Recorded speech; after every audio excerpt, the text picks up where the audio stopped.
आदाब, आप देख रहे हैं प्राइम डिबेट। मैं हूं आपके साथ अबू हुरैरा। मरकजी हुकूमत जिस शहरियत बिल पर अड़ी हुई थी, आज मरकजी काबीना ने इस शहरियत बिल को मंजूरी दे दी है, जिसमें हिंदू, ईसाई, सिख, पारसी, जैन और बौद्ध जो पाकिस्तान, अफगानिस्तान और बांग्लादेश यानी हिंदुस्तान के पड़ोसी मुल्कों में जो रहते हैं और जुल्म सितम से एक तरह से भाग रहे हैं, इन सबको हिंदुस्तानी कौमियत फराहम की जाएगी। यह बिल जिसने शहरियत के अहल होने के लिए मुंतखब करदा जुमरे में गैर कानूनी तारिकीन वतन को दाखिला देने के लिए 1955 सिटीजनशिप एक्ट में तरमीम की है। आज इसी पर हम बात करेंगे और सवाल यह उठ रहा है कि आखिर इस शहरियत तरमीमी बिल पर इतना हंगामा क्यों है और इस इशू को भी आखिर हिंदू मुसलमान की नजर से क्यों देखा जा रहा है। इस पर हम तफसील से बात करेंगे, लेकिन सबसे पहले अपोजिशन का क्या कुछ कहना है सरकार के इस कदम को लेकर, इस पर मिला जुला रद्द अमल आया, वो सबसे पहले सुन लीजिए। अमेंडमेंट बिल, इसको भी मंजूरी दी है, उसको भी इंट्रोड्यूस होने के बाद देश भर में चर्चा होगी। सभी जो रीजनल आउटफिट हैं, जो कंसर्न हैं, उनके अब तक के सकारात्मक संकेत हैं।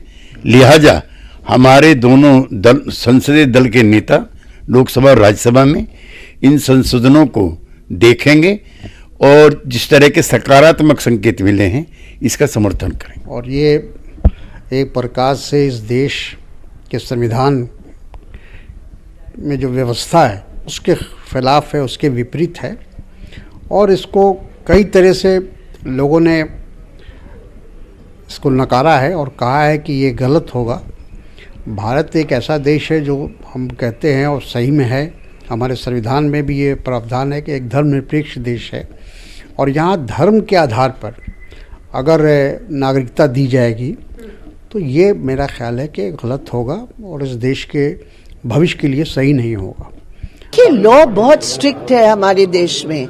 ये हमेशा जब सरकार की जवाबदेही का सवाल आता है, ये बहस शुरू होती है लॉ की।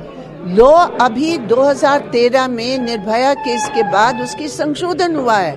सवाल है सरकार की जवाबदेही। जो वर्मा कमीशन ने जितने वो मुद्दे सामने रखकर सिफारिश की, प्रिवेंशन की जरूरत है, रुकवाने की जरूरत है, उसके लिए जो सरकार को कदम उठाना चाहिए।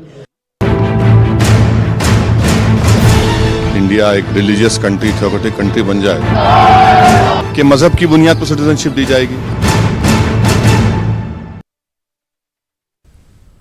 तो जाहिर सी बात है कि आखिर इस पर इतना हंगामा क्यों है। हालांकि सरकार इस पर एक तरह से अड़ी हुई थी और सरकार ने अब अपनी काबीना में इसे मंजूरी दे दी है और कहा यह भी जा रहा है कि अगले हफ्ते लोकसभा में इस बिल को एक तरह से पेश किया जा रहा है। लेकिन सवाल यही उठ रहा है कि आखिर इतना ज्यादा तशवीश इस बिल को लेकर क्यों है, क्या कुछ ऐसा इस बिल में खास है। आज इसी पर हम प्राइम डिबेट में बात करेंगे। बहुत खास मेहमान मेरे साथ प्राइम डिबेट में जुड़ रहे हैं इस इश्यू पर बातचीत करने के लिए। मेरे साथ अबू आसिम आजमी साहब, सदर हैं महाराष्ट्र समाजवादी पार्टी के, वो इस डिबेट में मेरे साथ जुड़े हुए हैं। रफीकुल इस्लाम साहब रुकने असेंबली हैं, एमएलए हैं AIUDF के, वो भी आसाम से मेरे साथ जुड़े हुए हैं। संतोष दुबे जी स्पोक्सपर्सन हैं शिवसेना के, लखनऊ से मेरे साथ जुड़े हुए हैं। और इनके अलावा प्रिया शर्मा जी सुप्रीम कोर्ट की सीनियर लॉयर हैं, वकील हैं, वो भी मेरे साथ इस डिबेट में जुड़ी हुई हैं। कुछ देर में बीजेपी और दूसरे मेहमान भी हमारे साथ इस डिबेट का हिस्सा होंगे। अपने तमाम मेहमानों का